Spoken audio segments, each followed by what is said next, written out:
The clatter of forks and plates should have been a comfort to me, the kind of sound that made a house feel alive. I had spent the better part of the day in the kitchen, simmering chicken in herbs, rolling dough for biscuits, arranging the table just so. I wanted everything to be warm, inviting, decent. At 70, these small rituals were my way of showing love, though I was beginning to suspect no one saw them that way anymore. We had just passed the cornbread when Damon suddenly shoved his chair back with a loud scrape. He was grinning, wine glass in hand, and I felt the dread before the words even left his mouth. "During dinner, everyone listen," he said, lifting his voice like a stage actor. "My mom smells like trash." The words dropped into the room like a stone, then shattered into laughter. Rhea covered her mouth, pretending to be shocked, but her eyes glittered with satisfaction. Lucian nearly choked on his mashed potatoes. Alma pounded the table and squealed "Grandpa Trashcan," though she had never known her grandfather. Even the neighbors sitting across, invited by Rhea to make the table look full, burst into giggles as if they had been waiting for a punchline. I felt my face burn. The smell of roasted chicken, the scent of clean linens, the rosemary sprigs I had placed on the plates, none of it mattered. In their eyes, I was the joke. My hands trembled so badly I had to set down the serving spoon before it clattered to the floor. I didn't argue. I didn't beg them to stop. I simply pushed my chair back and stood. The laughter stuttered when I said with a voice I barely recognized as my own Damon, "You will leave this house tonight." He blinked, then laughed again, louder. "Oh, come on, Ma. Can't you take a joke?" But I wasn't joking. I walked to the front door and held it open. "Your clothes will follow you." The silence that fell then was heavier than the laughter had been. Lucian whispered something to Alma. She covered her mouth. Rhea's smile froze into a hard little smirk. Damon Red, creeping up his neck, shoved his chair back all the way and stomped toward me. As he passed, he leaned close enough for only me to hear, though his voice carried across the table. "Maybe you should tell them what you're hiding in the attic, Mom." He tilted his head toward the ceiling, eyes narrowed with mock sweetness. "Go on, tell them. Or should I?" The laughter returned nervous at first, then loud again. "What's in the attic?" Grandma Alma shouted, emboldened by her father. My throat closed. I could feel every gaze on me waiting for an explanation. I gripped the doorknob so tightly my knuckles ached. There was no way I could speak not about that. Not tonight. Damon shrugged as if he had proven his point. Didn't think so. And with a half bow to the room, he walked out into the night air.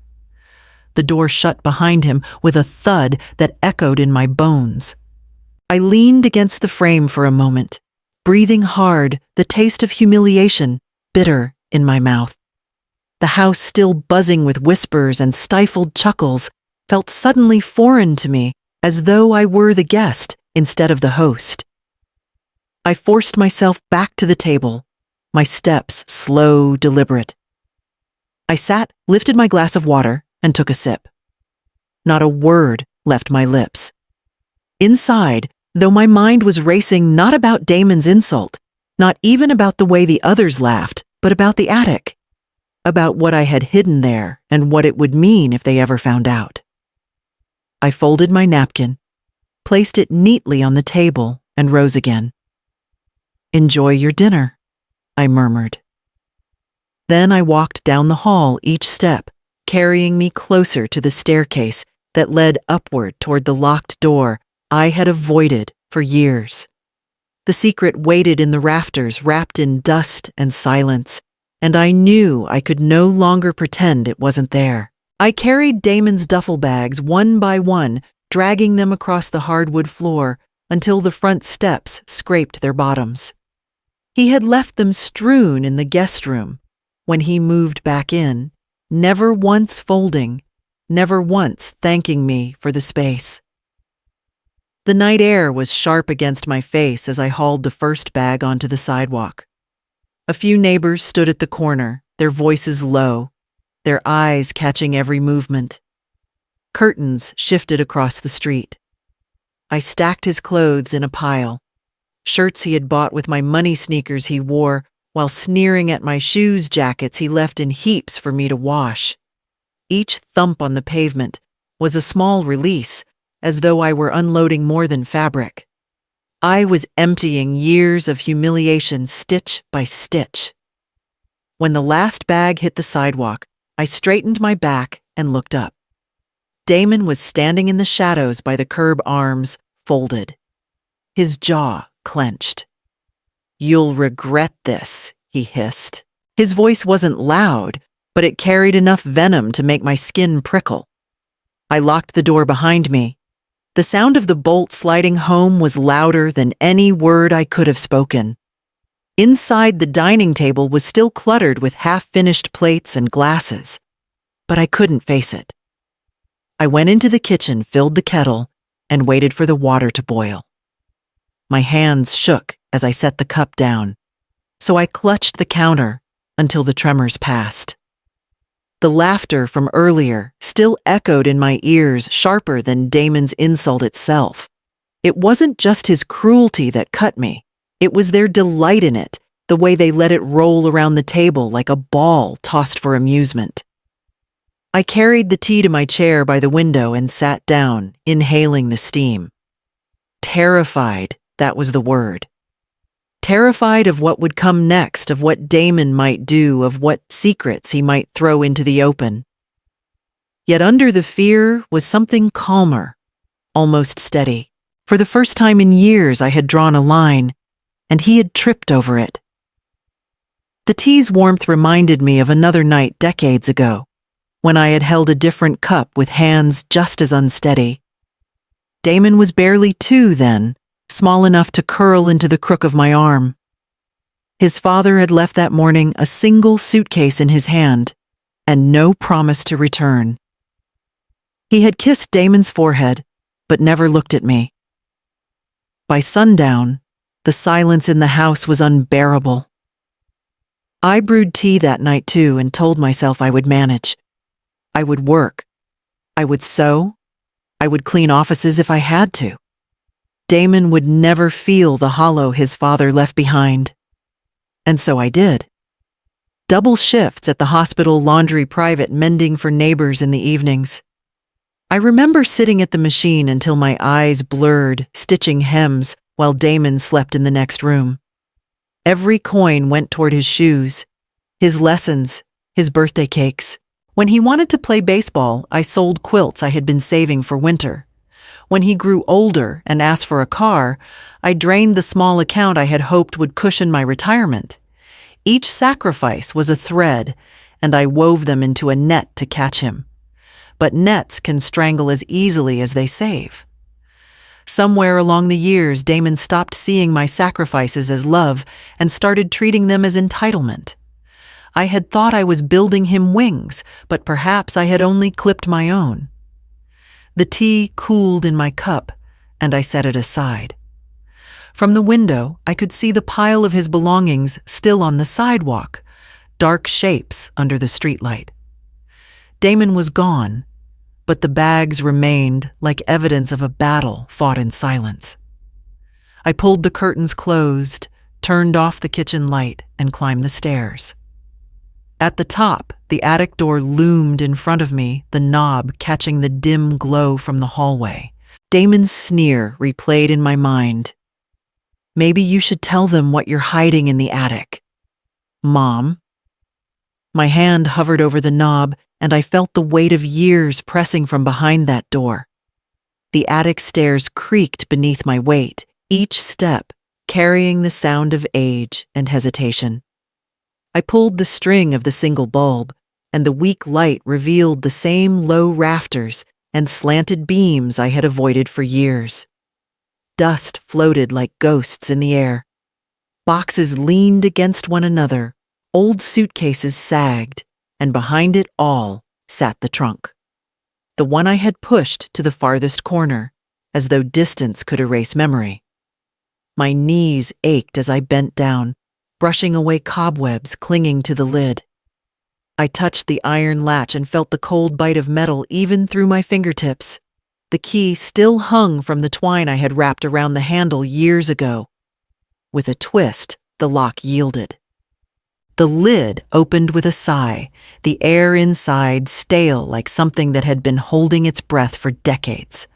On top were papers yellowed with time, our marriage certificate carefully folded, though its edges had curled.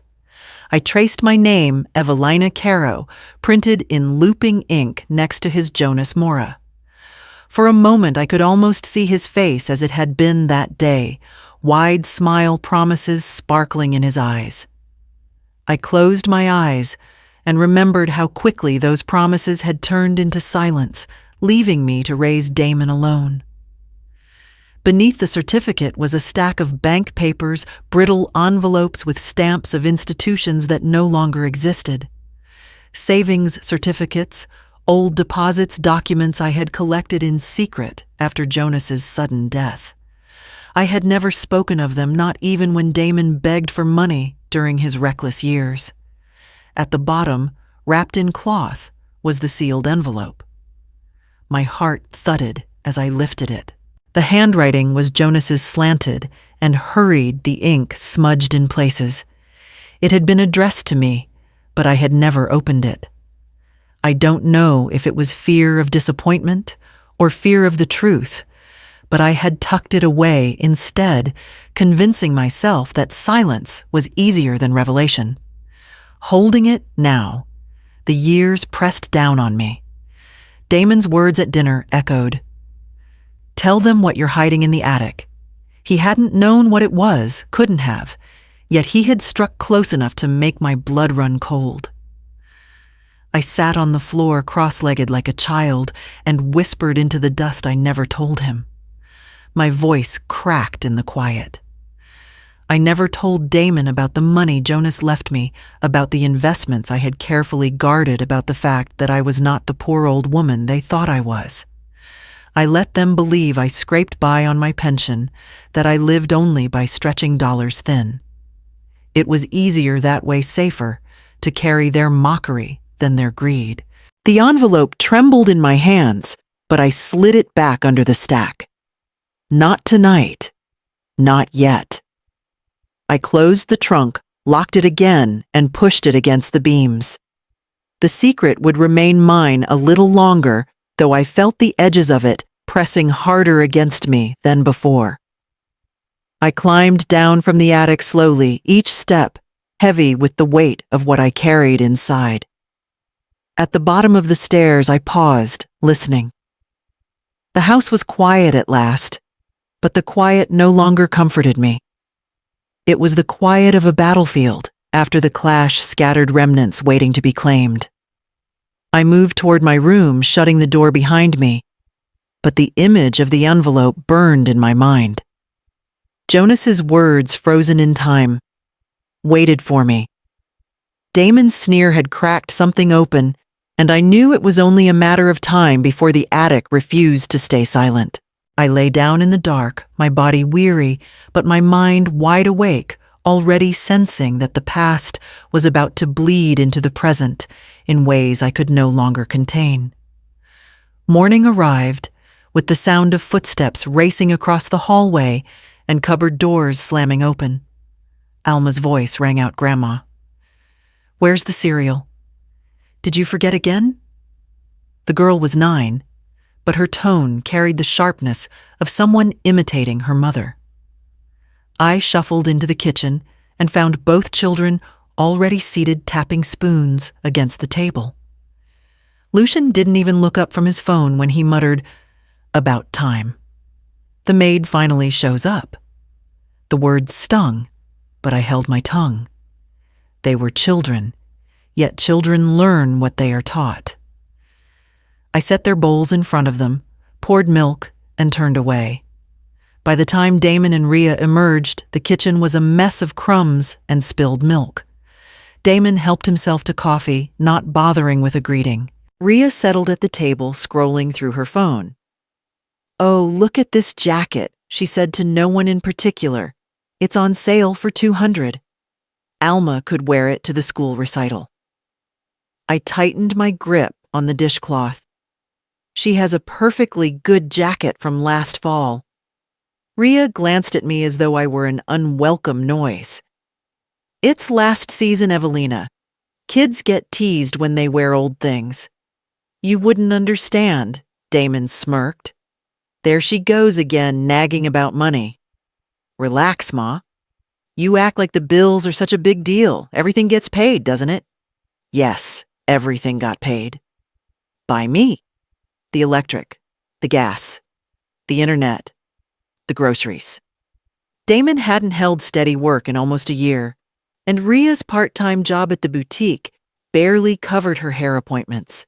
Yet they walked through this house as if it were theirs, as if I were the tenant who should be grateful for their company.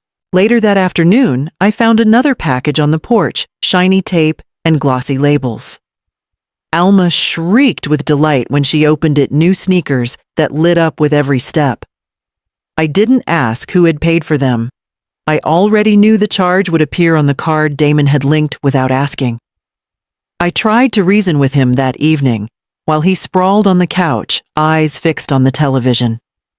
"Damon, this can't go on. The bills are climbing. If you and Rhea want these extras, you need to find work that supports them." He didn't look at me. "I'm in between opportunities. You wouldn't get it. Times are different now." "I get that groceries don't buy themselves," I replied quietly. He finally turned his eyes, narrowing. "You always were dramatic. Why can't you just let us live? You're old. You don't need much. Stop making problems out of nothing." The heat rose to my face, but I swallowed it. Rhea appeared from the hallway, arms crossed, lips curled. "Maybe if you didn't hover and complain, things would feel lighter around here." "Honestly, Evelina, sometimes it feels like you like the drama." Their voices blended with the children's laughter as Lucian called, "Hey maid, can you bring me a soda?" The room spun for a moment, not from weakness, but from the realization that my own roof had become foreign ground. Respect had withered here, replaced by entitlement, by scorn. I stood in the middle of the room, surrounded by the family I had built with my sweat, and felt more invisible than ever. My eyes lifted toward the ceiling, toward the attic where my secrets waited. If they ever knew the truth about what I kept hidden, their greed would burn brighter than their mockery. I turned away from them, retreating into the quiet of my room, where the thin walls could not block the sound of their laughter, but could at least contain my resolve for what I knew I had to do next. I rose earlier than usual the next morning, before the house stirred with the noise of cereal bowls and demands. My coat hung by the door, the same plain wool one I had worn for years, and I slipped it on without fuss. For once, I didn't leave a note on the counter. Let them wonder. The bus ride downtown rattled through neighborhoods where storefronts blinked awake and school children gathered with backpacks. I clutched my handbag tight, feeling the envelope of old savings certificates tucked inside. The closer I got to the bank, the steadier my heart became, as though each stop was another knot in the rope I was tying to pull myself out of the pit I had fallen into. Inside the bank, polished floors gleamed, and the cool air smelled faintly of ink and paper. Mr. Hale, my banker of more than a decade, greeted me with the same courteous smile he always wore. His hair had gone gray since I first met him, but his voice was still calm, patient. "Mrs. Mora, it's good to see you. How can I help today?" I sat across from him, my hands folded to stop their trembling. "I need to make changes," I said. "Big ones." He leaned forward, listening closely as I explained. Damon had a secondary card on my account, a card I never approved, but one he had convinced a teller to issue years back. Rhea had access to the household expenses. The bills were draining faster than I could monitor, and I had reached the end of it. "I want all secondary cards canceled," I said firmly, "effective immediately. I want the automatic payments they set up stopped, and I want part of my savings transferred to a new account, one they don't know exists." For a moment, silence filled the office, just the hum of the overhead light. Then Mr. Hale nodded slowly. "I understand." He began typing, his fingers moving with steady precision. "You're not the first to face this," he said, after a pause. "Elder financial abuse is more common than you think. Sometimes it's strangers. More often, sadly, it's family." The words cut, not because they surprised me, but because they named what I had been afraid to call it: abuse. Not disrespect, not tension, not simply Damon's laziness. Abuse. "I always thought I was helping," I murmured. "That's what they count on," he replied gently. "Your trust, your sense of duty." Paperwork slid across the desk for my signature. I signed each page with deliberate strokes, each line of ink feeling like a shield I had never before allowed myself. He showed me the new account number, explained how it would be invisible to anyone without my direct authorization. The certificates I had brought, he helped me deposit there safe from wandering eyes. By the time we finished, a lightness spread across my shoulders. My resources, my life's work, were finally mine again. Damon would wake up expecting breakfast, expecting money to flow as always, and discover that the stream had dried. As Mr. Hale walked me to the lobby, he said quietly, "You've taken the hardest step, Mrs. Mora. From here, it's about holding firm." I thanked him, pressing his hand briefly. Outside, the cold air struck my cheeks, but I breathed easier than I had in years. The bus pulled up, and I climbed aboard, clutching the folder of documents like armor. The ride home seemed shorter, the streets sharper in focus. For the first time, I wasn't drifting in the current of other people's needs. I was steering.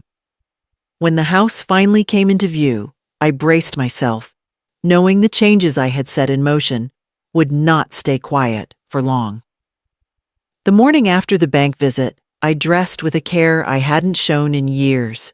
A pressed blouse, my navy skirt, and the pearl earrings my mother once gave me. I wanted to appear as I felt determined, composed, no longer the ghost they mocked at my own table. Miss Sinclair's office sat in a restored brick building 2 blocks from the courthouse. She had been my attorney on small matters years ago, helping me settle a boundary dispute with a neighbor. But this visit was not small. When I walked in, she rose from behind her oak desk, her gray suit crisp, her manner brisk yet warm. "Mrs. Mora," she said, offering her hand. "It's been too long? What brings you today?" I sat the leather chair creaking beneath me and laid my handbag on the desk. "I need to protect what's mine, and I need to do it now." Her eyes sharpened the way a surgeon must focus before cutting. "Tell me everything." So I did. Damon's insults, the laughter at dinner, the years of sacrifice that had turned into expectation. How he and Rhea spent recklessly while the bills fell to me. The attic trunk, the savings, the banker's words, abuse. By the time I finished, my voice trembled, but not from weakness. It was the tremor of a dam giving way. Miss Sinclair pulled a yellow folder from her drawer and opened it, revealing a stack of fresh documents. "The first thing we'll do is revoke any prior wills," she said. "You mentioned that Damon was your sole heir in the current one." Yes, I admitted, shame tugging at me. I thought I was ensuring his future. I didn't realize I was feeding the noose he'd put around my neck. "Then let's cut it." She slid a sheet forward. "This is your new will. We'll name whomever you decide. Niece's Charity's a trust for education anyone but those who have abused your trust. For now, we'll keep it open. The important step is to remove Damon and Rhea. I signed my name, the pen steady in my grip. The stroke of ink felt like air filling my lungs. Next, she continued, we'll draft a legal statement attesting to your full mental capacity. I'll have a physician verify it as well. That way, if Damon or Rhea ever try to contest these documents claiming you weren't of sound mind, they'll have nothing to stand on. The thought chilled me, but I nodded. I want it ironclad. Her pen moved swiftly, notes scrawled in her tidy script. Then she leaned back. Finally, the house. They live there correct, without a lease, without paying rent. Yes, I said, my voice tight. Then you retain full right to evict them. It may be ugly, but it's legal. I can have the notice prepared today. I pictured Damon's clothes on the sidewalk, neighbors whispering the echo of his voice, sneering about the attic. The image hardened my resolve. Do it. She slipped the draft into the yellow folder. You'll serve them notice, and they'll have a set period to vacate. If they resist, the sheriff will enforce it. It will no longer be your burden. The folder sat between us like a shield, its papers carrying the weight of decades, not just words on a page, but armor forged in ink and law. For the first time in too long, the ground beneath me felt solid. As I stood to leave, Miss Sinclair touched my arm lightly. You are not alone, Mrs. Mora. The law is on your side. You just need to keep standing. I thanked her, clutching the yellow folder to my chest as I stepped back into the cool air of the street. The courthouse clock tolled noon. Each chime was a hammer driving nails into the coffin of the life I once endured. When I returned home, I placed the folder in the attic trunk beside the sealed letter from my husband, its presence a quiet promise that the walls of this house would soon bear witness to something different, my liberation.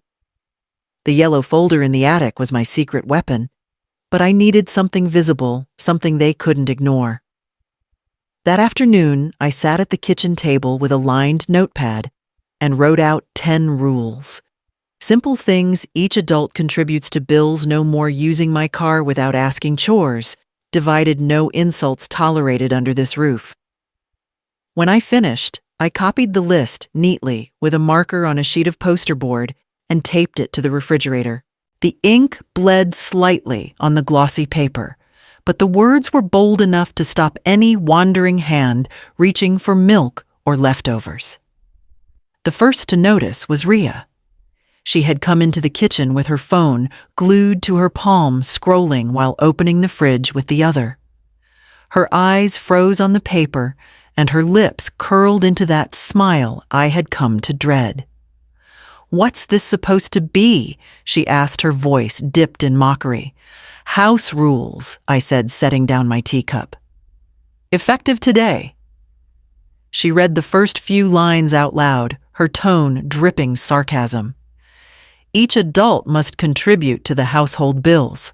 No purchases with my money without consent. She let out a laugh that echoed off the linoleum. You're serious. As serious as the mortgage that keeps this roof over our heads, I replied evenly. Damon strolled in moments later, drawn by the sound of her laughter. He leaned against the counter, scanning the list. When his eyes reached the line about respecting me as head of the household, he barked out a laugh so sharp it made my hands tighten around my teacup. Respect you, he scoffed. You're losing it, Mom. Next thing you'll be charging rent for breathing your air. Perhaps I should, I said, standing slowly. His smirk faltered for a second, and I saw the boy I once carried through nights of fever, the man who had grown entitled to my sacrifices. He recovered quickly, shaking his head. This is ridiculous. You can't just change the rules after all these years. Yes, I said calmly. I can. Because it's my house. If you don't like the rules, you can leave. The silence that followed was heavy, broken only by the hum of the refrigerator behind the paper. Rhea shifted uncomfortably, clearly not expecting me to stand so firmly. Damon's jaw clenched, his bravado wearing thin. You wouldn't last a week alone, he muttered finally. I already lasted a lifetime alone, I replied, and I did better than you ever imagined. I turned back to my tea, refusing to give them the satisfaction of more argument. They lingered a moment, whispering between themselves, then left the kitchen with the air of children denied sweets. I sipped slowly, my eyes on the list taped to the fridge. The words weren't just rules for them, they were promises to myself. Lines I had drawn after decades of erasure. And I knew deep down the first time they tried to cross them, the real battle would begin. The rules on the fridge had turned the house cold. Every meal since then felt like eating in a courtroom, every glance like a silent accusation. Damon and Rhea obeyed nothing, of course, but they stopped mocking me to my face. Instead, their whispers thickened behind closed doors. At first, I tried to dismiss it as sulking. They were children in grown-up bodies, angry because I had finally drawn boundaries. But then, little things began to change. The neighbors' women I had known for years from church and the market began asking questions that carried an edge. Are you feeling all right these days? Evelina, Mrs. Drummond, asked one morning while I clipped roses in the yard. I heard you've been forgetting things. Forgetting things. The words pricked like needles. Later that week, another neighbor leaned over the fence. If you ever need someone to check in on you, don't hesitate. Folks worry, you know, about older people. Losing track. I realized then what Damon and Rhea were doing. They weren't just angry, they were plotting. They had taken their war outside these walls, planting seeds in the community, making me look senile, making me look unfit. I stayed quiet, but I started to listen more closely. At night, I stood at the top of the stairs when their murmurs drifted up from the kitchen. Rhea's voice low and sharp. The more people believe she's slipping, the easier it will be. Damon's bitter laugh in response. It was a Sunday afternoon when the truth finally revealed itself. I was in the hallway, dusting the bookshelf, when I heard Damon's voice through the crack of his half-shut door. He was on the phone, speaking louder than he realized. Once she's declared incompetent, the house is ours. We can sell it, pay off the debts, finally live free. Just a matter of paperwork. She's already out of touch, everyone sees it. It won't be long before she's out of the way. My heart stopped. Out of the way. The phrase echoed in my chest, a hollow bell of betrayal. I gripped the feather duster until my knuckles whitened. They weren't just trying to humiliate me now, they were trying to erase me. Strip me of my home, my name, my very authority to live as myself. I stepped back quietly, retreating into my room before he could see me. My hands shook as I closed the door, but my mind was sharper than it had been in years. The yellow folder in the attic. The new accounts at the bank. The legal statement Ms. Sinclair was drafting about my mental capacity. They thought they were setting a trap, but I had already begun building my defenses. Still hearing the words out loud tore at something deep in me. A son who once clung to my hand at night, now plotting to sell the roof over my head. A daughter-in-law who ate meals from my table, whispering poison into the ears of neighbors. I sat on the edge of my bed, the air thick, and whispered to the silence, "You will not win." That night, I didn't confront them. Not yet. Instead, I rehearsed my own counterattack. Each paper signed, each rule taped to the fridge, each secret step toward freedom. I clung to them like weapons. And as I lay down staring at the ceiling, I knew the next move would not come from their whispers. It would come from me, and it would be loud enough to shake this house to its foundation. The morning after overhearing Damon's phone call, I woke with a purpose I hadn't felt in years. Betrayal was no longer a whisper. It was a plan in motion. If they wanted to brand me as senile, I would confront their lies with proof they couldn't bend. My first stop was Dr. Sanderson's clinic. He had been my physician for nearly 20 years through sprains, fevers, and the slow march of arthritis. Sitting in his office, I explained plainly, "My family is spreading rumors I'm losing my mind. I need you to evaluate me." He adjusted his glasses, studying me. "Evelina, you're one of my sharpest patients, but I understand. Let's make it official." For an hour, he asked questions, tested memory problem solving, even had me recite lists backward. I answered calmly, clearly, with precision, sharpened by anger. When he finished, he typed steadily into his computer before handing me a crisp document. Medical evaluation, full cognitive function, no signs of dementia or impairment. He looked me in the eye. "This should silence any claim against you." I tucked the paper into my handbag, its weight more valuable than gold. Proof. That afternoon, I found myself on the porch of Mr. Quill, my neighbor, a retired teacher with sharp eyes and a fondness for evening walks. He had often paused to chat by my rose bushes. Today, I asked for more than small talk. "Have you noticed how Damon speaks to me?" I asked carefully. He sighed, leaning on his cane. "I've noticed, Evelina. I've heard shouting through your windows, seen him slam doors. It isn't right. Would you be willing to put that into writing, or even testify if needed?" He straightened, the old discipline of his classroom days flashing in his gaze. "Yes, a man ought to be accountable for how he treats his own mother. I'll stand by you." Relief swept over me, though it came mixed with sorrow. It had come to this, protecting myself against my own child, with the help of neighbors. Still, allies were precious wherever they came from. By evening, I sat again in Ms. Sinclair's office. The yellow folder opened before her. I slid the medical clearance across her desk, followed by Mr. Quill's written statement, signed in his careful hand. Her eyes lit with approval. "Excellent, Evelina.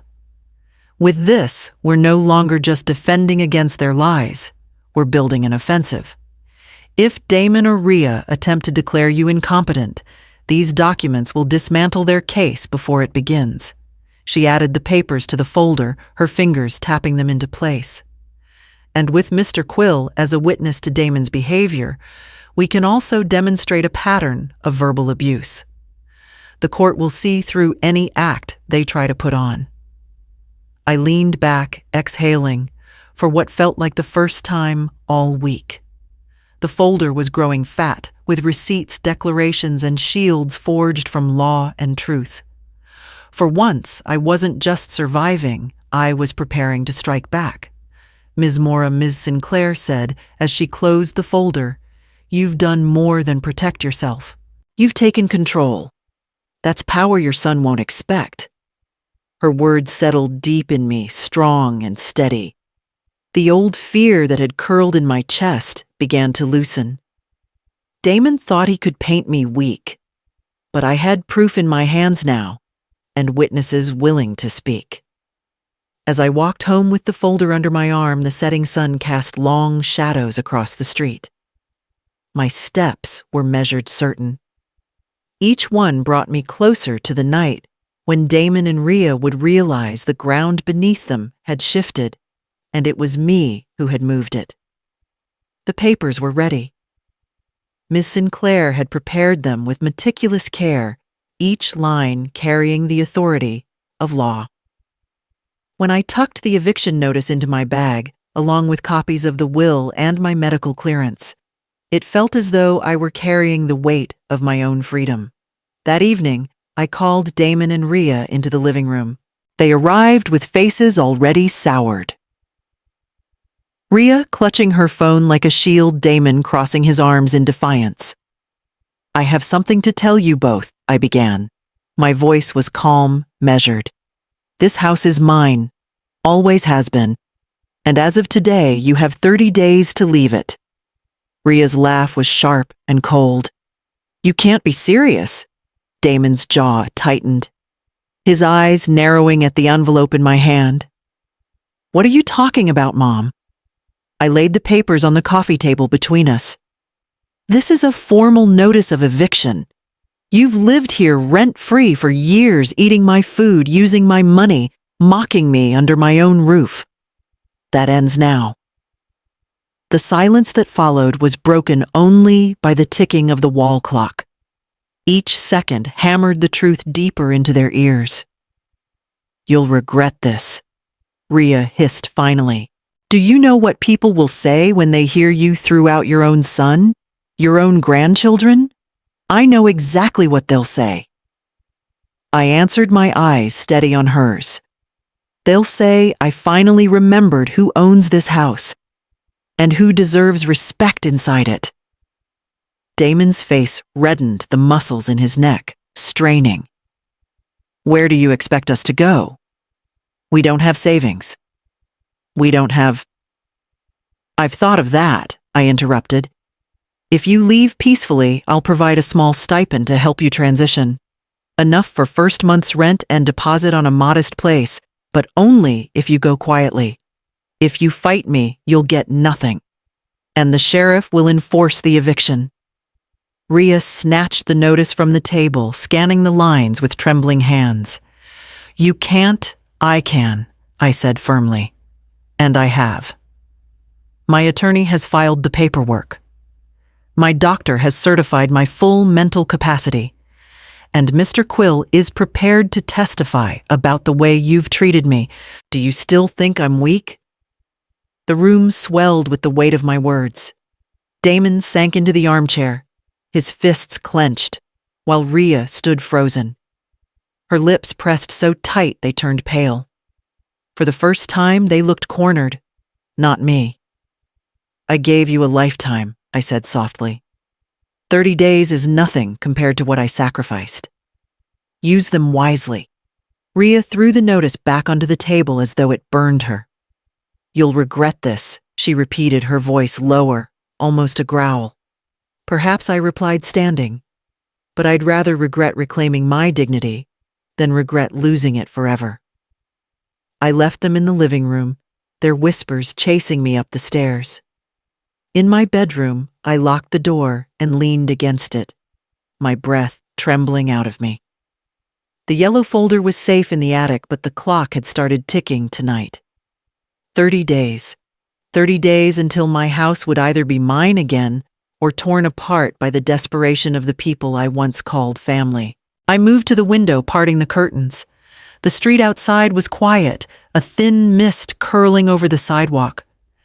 Somewhere in that silence, I found my resolve. I would hold firm no matter the cost.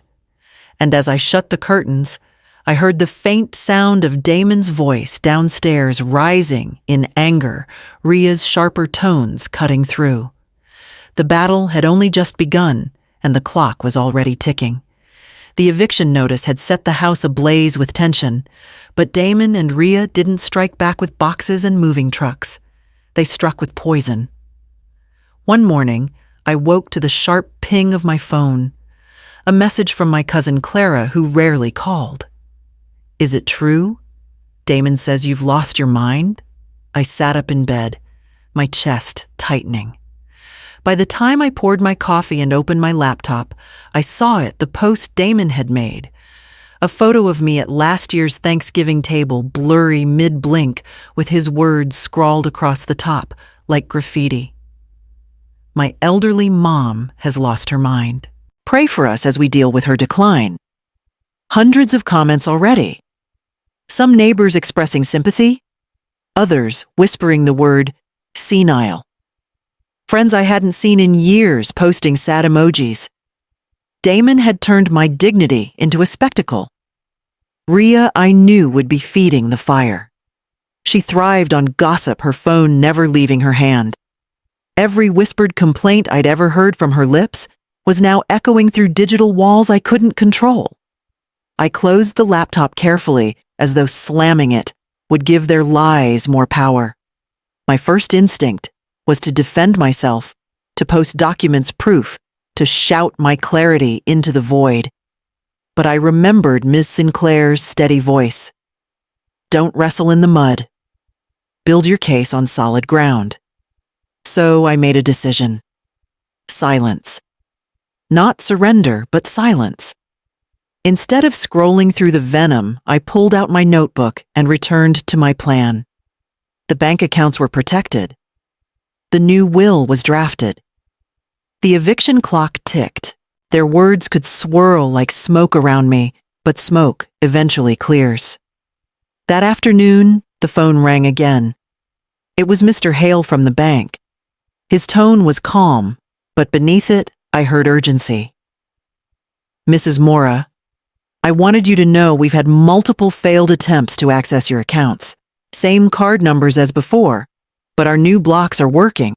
Nothing has gone through. Attempts? I asked, though. I already knew the answer. Yes. Likely your son. It happens often in these situations. Desperation makes people reckless. I thanked him, my hand tightening on the receiver. Proof again. Proof they weren't just careless children, but schemers clawing at money that no longer belonged to them. When I hung up, I sat at the kitchen table, the late sun slanting across the rules still taped to the fridge. Damon and Rhea had tried to make me invisible through laughter, then weak through rumors, and now incompetent through lies on the internet. Each step showed me just how far they were willing to go. But the truth was stacked in my yellow folder, the bank on my side, my doctor's statement in black and white. The gossip could swirl like a storm, but storms pass. I would not be washed away. I stood, smoothing the paper of my notebook. The clock was still ticking toward their departure, and my next move would have to be precise. And as I cleared the table, I heard Damon's footsteps pounding down the stairs, the slam of the front door following like thunder. The smear online stung, but it didn't weaken me. If anything, it clarified what had to come next. I could not wait for Damon and Rhea to leave gracefully. They would not leave at all unless pushed. The 30-day clock ticked loudly in my mind, and I decided to strike before they had the chance to do more damage. On a Wednesday morning, while Damon was out, he always disappeared midweek to look for work, though I suspected he spent hours in coffee shops scrolling his phone. I called the locksmith. The man arrived in a van with bold lettering on the side. Quincy's 24-hour lock and key. He was younger than I expected. His beard neatly trimmed, his hands deft as he unloaded his tools. "You're sure you want all the locks changed?" he asked as we stood on the porch. "Yes," I said. My voice didn't waver. Every single one. Front, back, garage, and attic. He nodded, and the steady rhythm of his work began the scrape of metal, the twist of a drill, the clean click as each old lock surrendered. I stood by the window with my arms crossed, listening to the sounds as if they were music. Every turn of his wrench felt like reclaiming a piece of myself. Meanwhile, in the living room, boxes were already stacked. I had started packing the night before, sorting through what was mine and leaving behind what was clutter. The family photographs I chose carefully, some too painful to keep, others too precious to abandon. My documents, my jewelry, the letters from my late husband, all tucked away in one sturdy box. The locksmith worked swiftly, humming under his breath. When he handed me the new keys, my hand closed around them like a lifeline. "There you go," he said. "No one with the old ones gets in now." I paid him, thanking him quietly, and he left. The house felt different already. its silence thicker, its air lighter. For the first time in years, I felt the walls belonged to me again. It was nearly dusk when Damon returned. I heard the crunch of his shoes on the gravel, then the jangle of his key in the front door. A pause, then the rattle of the knob. Another pause, sharper this time, followed by the unmistakable sound of his fist hitting the wood. "Mom," he shouted, his voice echoing down the street. "What the hell is this? Open the door." I stayed in the hallway, clutching the new keys in my palm. The pounding grew harder. "You think you can lock me out? You think you can just—" His voice cracked with rage. "This is my house, too." "It never was," I said loud enough for him to hear through the door. A shadow flickered at the edge of my vision. Neighbors had gathered on the sidewalk, their murmurs rising. Mr. Quill stood with his cane, watching with a stern eye. Mrs. Drummond crossed her arms, whispering to another woman. Damon's tantrum was no longer private. It was a spectacle. He slammed the door one final time, the echo reverberating through the frame. "You'll regret this," he bellowed before storming down the steps. I slid the bolt into place, the solid click ringing in the quiet. It was the sound of finality, of boundaries, drawn not on paper, but in steel and wood. My knees trembled, but I held firm, breathing deep until the house was silent again. I turned back to the stacked boxes in the living room. The door might be locked to Damon, but it was open to me in a way it hadn't been for years. And tomorrow I knew the sheriff's copy of the notice would arrive. That night, after Damon's rage had faded down the street and the neighbors retreated to their porches, the house became something I hadn't heard in years. Quiet. Not the uneasy quiet of holding my breath while they mocked me in the next room, but a clean, settled hush. I walked through the living room where the boxes sat stacked like sentinels. The air still smelled faintly of the locksmith's metal shavings. My hand brushed the edge of the sofa and I realized it was the first time I had touched this furniture without worrying about crumbs from the children or Ria's shoes kicked up on the cushions. For once, it was mine. I began moving things slowly. The coffee table had always sat too far from the sofa, arranged for Damon's long legs, not mine. I dragged it closer, steadying it on the rug. The armchair that had become his throne where he lounged and sneered. I turned it toward the window instead, angling it so the morning light would fall across the pages of my books. Each scrape of wood against the floor was a declaration this house breathes with me again. When the furniture was set to my liking, I opened the old record player from the cabinet. My fingers traced the worn edges of a vinyl sleeve, Mahalia Jackson's voice, rich and commanding. I placed the record gently, and as the first notes swelled, the house filled with something other than anger. Gospel poured into the rooms, vibrating through the walls. I hadn't played music in years, not since before Damon moved back in. Ria always complained it gave her headaches, and I had stopped pressing play. Tonight, I lifted the volume a little higher.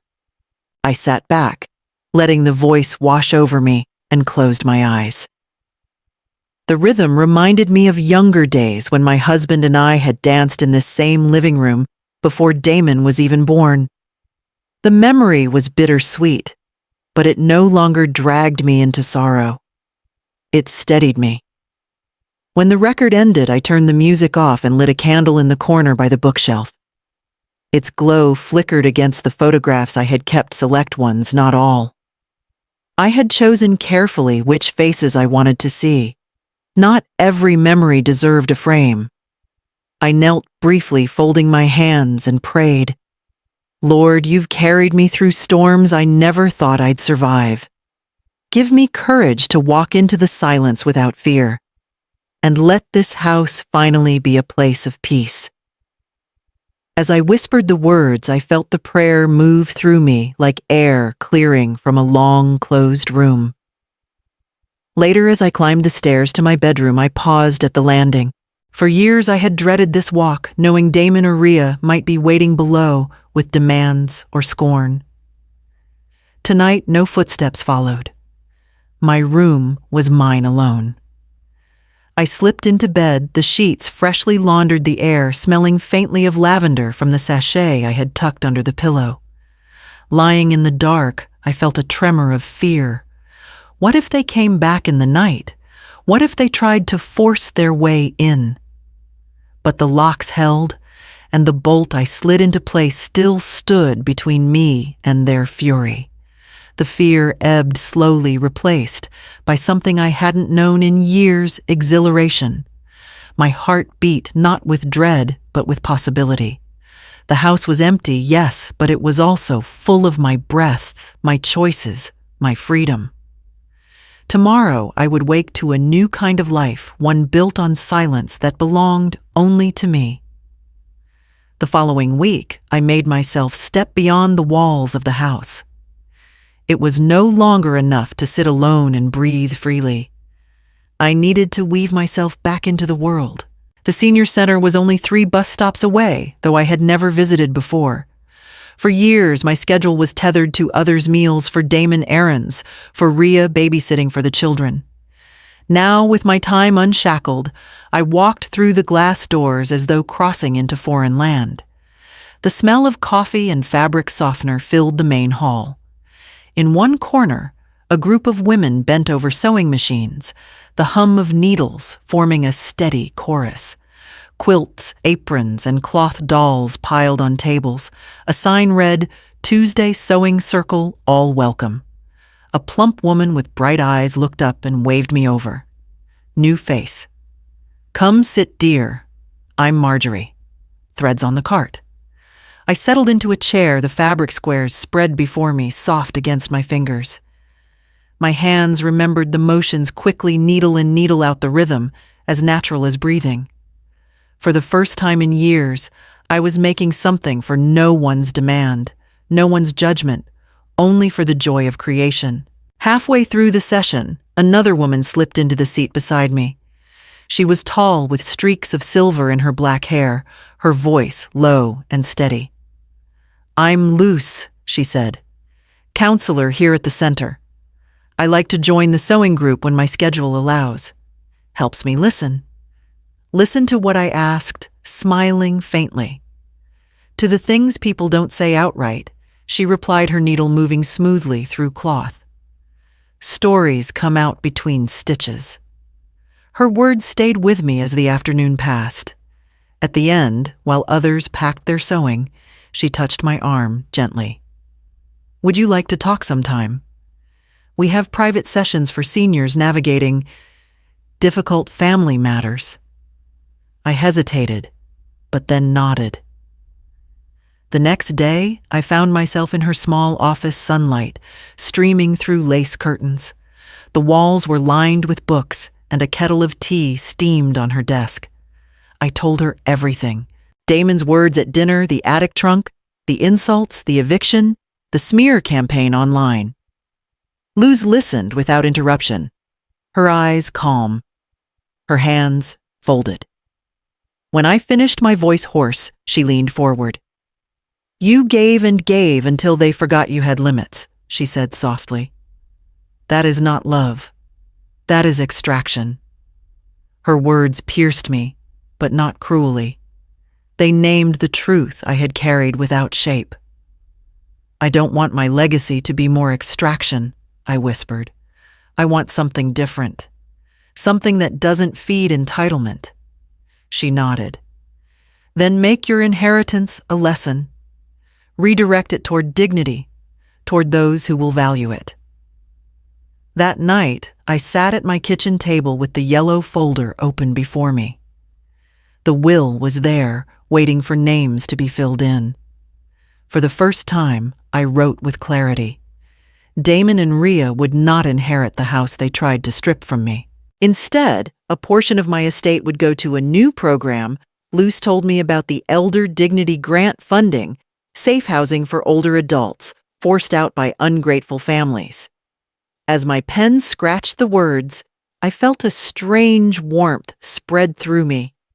Not bitterness, not revenge, something cleaner. This was not about punishing Damon.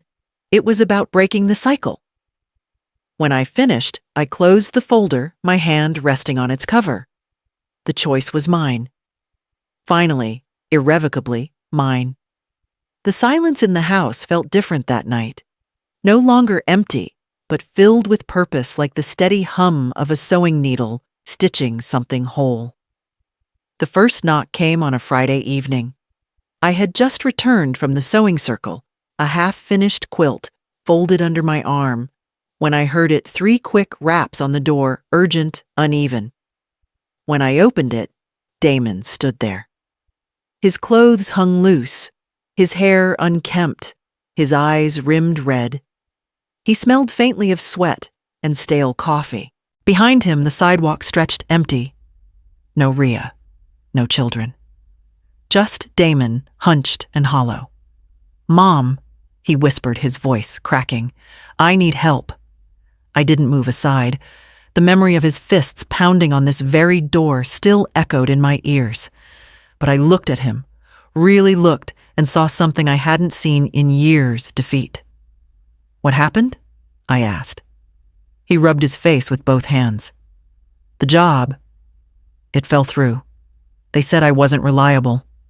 Rhea, she's gone. Took the kids to her sister's. She said she's done with me. I don't have anywhere else to go." His words spilled out in a rush, desperation lacing every syllable. A part of me, the part that had raised him through fevers and scraped knees, ached to pull him inside, to give him soup and a bed. But another part, the part that had listened to his laughter as he mocked me, the part that had sealed the locks with the click of freedom, knew better. "Sit," I said, pointing to the porch step. I went inside, fetched a bag of groceries I had bought earlier, and placed it beside him. Cans of beans, a loaf of bread, milk, eggs, rice. Enough to get him through a week. He looked at the bag, then back at me. "Groceries. That's it. I need a place to stay, Mom. Just until I get back on my feet." I shook my head slowly. "You had a place to stay. You chose to poison it. You mocked me, schemed against me, tried to take this house from under me. I will not invite that back inside." His jaw worked as though he might argue, but then it crumbled. His shoulders slumped, and tears welled in his eyes. "I'm your son," he whispered. "Your only son." "Yes," I said gently. "And that's why I'm giving you this." I handed him a small envelope with the card I had prepared weeks ago, anticipating this very moment.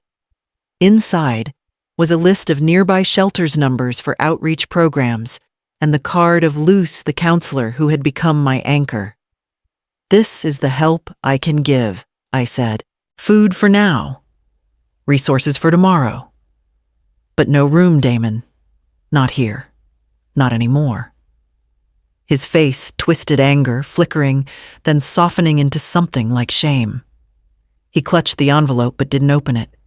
For a long moment, he sat silent, the groceries at his side, the street lamps flickering on above us.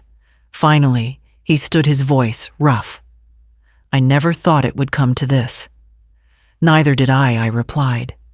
"But we each made choices, and this house is no longer a place for your destruction." He lingered a second longer, then turned and walked into the night, the bag of groceries swinging heavily in his hand. I watched him go until the shadows swallowed him. Closing the door, I slid the bolt into place, the familiar click steady in my chest. I leaned against the wood, breathing deeply. My heart ached, yes, but it beat strong, steady. Tough love, I realized, was still love. It was just no longer self-destruction. I turned back to the living room where the quilt lay waiting on the armchair, threads dangling a pattern still unfinished. 2 nights later, The knock returned. Softer this time. Hesitant. I opened the door to find Damon standing alone again, his shoulders sagging under the weight of something heavier than hunger. "Can we talk?" he asked. His voice was stripped of bravado, almost childlike. I stepped onto the porch, closing the door behind me. The night air was cool, carrying the faint scent of lilacs from Mrs. Drummond's yard. We sat on the top step, silent, stretching between us. Damon rubbed his palms against his knees before speaking. "I owe you the truth." I said nothing, waiting. His eyes stayed fixed on the street. "That night at dinner, when I called you trash." His voice cracked. "That wasn't just me. Rhea told me to do it.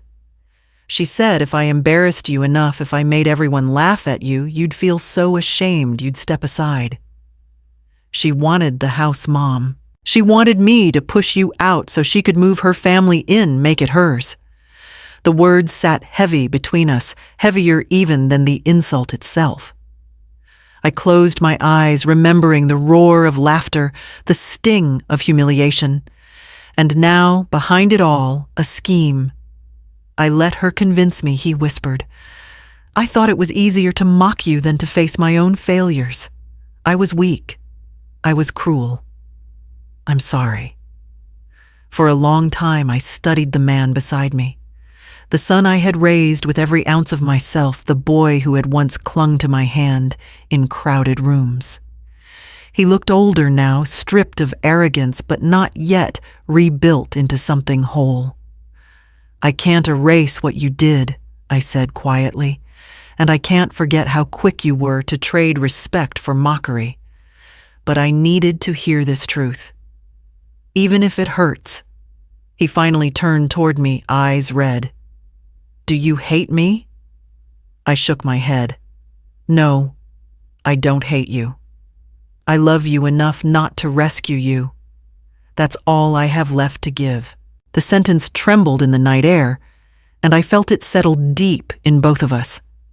Love wasn't the endless sacrifice I had made for decades. Love, real love, meant refusing to be destroyed in its name. Damon bowed his head, his breath uneven. "I don't know what to do without you." "You'll learn," I said softly. "You'll have to. Because my life doesn't end where yours begins. I've earned the right to live it." We sat in silence for a while longer, the hum of streetlights filling the gap. Finally, Damon rose, clutching the railing, as though steadying himself. He didn't ask to come inside. He didn't ask for money. He only nodded once, a faint gesture of acknowledgement, then walked down the steps and into the dark. I stayed on the porch long after he disappeared, the night cool against my skin. The words, "I love you enough not to rescue you," echoing like a benediction. When at last I rose, I turned back toward the house that was mine again, and the future I had finally chosen for myself. The house was quiet again, but the quiet had changed. It no longer pressed down on me with loneliness. It opened spacious and light, like a field after a storm has passed. On a Saturday morning, I brought a small clay pot to the kitchen window. The sunlight fell through the glass in pale streams, catching the rim of the sink. From my garden out back, I had clipped rose cuttings red, the color I loved most, the color that reminded me of strength. I pressed them gently into the soil, packing it firm with my fingertips.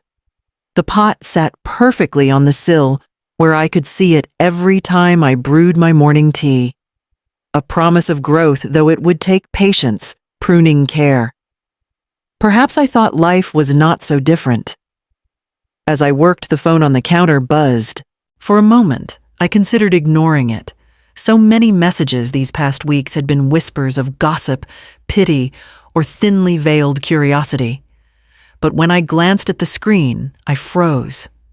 It was from Damon. A photo filled the screen, his face thinner but clearer. a faint smile tugging at the corners. Around his neck hung a badge clipped to a lanyard, his name printed beneath the logo of a shipping company. In the background, a bare apartment wall stood with fresh paint. His caption was short. "First day. Got my own place. Thought you should know." I sat down slowly, the phone warm in my hand. The boy who had once banged his fists on my door now held a key to his own. The man who had mocked me as trash was holding up proof that he was at last trying to build something. My heart ached, but not with anger. It was something softer, something I had thought long gone hope fragile and small as the green stem in the pot by my window. I typed no reply. Instead, I placed the phone down beside the roses and whispered to the soil, to the sunlight, to myself. Love may open doors, but only respect keeps them open. The house was still mine, the silence still sweet. The roses would bloom in their time, and perhaps one day Damon would too. Outline.